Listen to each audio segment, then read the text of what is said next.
Digital பிரச்சாரத்திற்காக கோடிகளை வாரி எறிந்த கட்சிகள் கூகுள் வெளியிட்ட அதிர்ச்சி ரிப்போர்ட். இந்த தேர்தலில் பெரும் கட்சிகள் அனைத்தும் டிஜிட்டல் பிரச்சாரத்தில் தீவிரம் காட்டி வந்தனர். அதாவது இன்ஸ்டாகிராம், ட்விட்டர், ஃபேஸ்புக் போன்ற சோசியல் மீடியாக்களில் அரசியல் கட்சிகளின் விளம்பரங்கள் வந்ததை நாம் கவனித்திருப்போம்.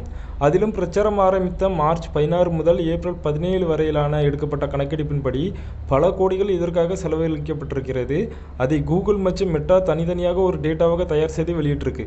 அதன்படி கூகுள் ஆட் டிரான்ஸ்பரன்சி மற்றும் மேட்டா ஆட் லைப்ரரி ரிப்போர்ட் என்ற பெயரில் வெளியாகியுள்ளது. அதில் பாஜக மற்றும் திமுக இரு கட்சிகள் தான் போட்டி போட்டு பிரச்சாரம் செய்திருக்கின்றனர்.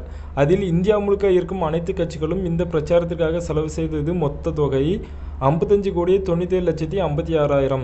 இதில் மொத்தம் 1,11,086 விளம்பரங்கள் இருக்கின்றன. இதில் பாஜக கிட்டத்தட்ட 16 கோடி வரை செலவு செய்திருக்கிறது. அதேபோல் திமுக 14 கோடியும், காங்கிரஸ் 11 கோடியும் செலவு செய்திருக்கின்றனர். இதை பற்றின உங்கள் கருத்தை கமெண்ட் பாக்ஸில் பதிவு பண்ணுங்கள்.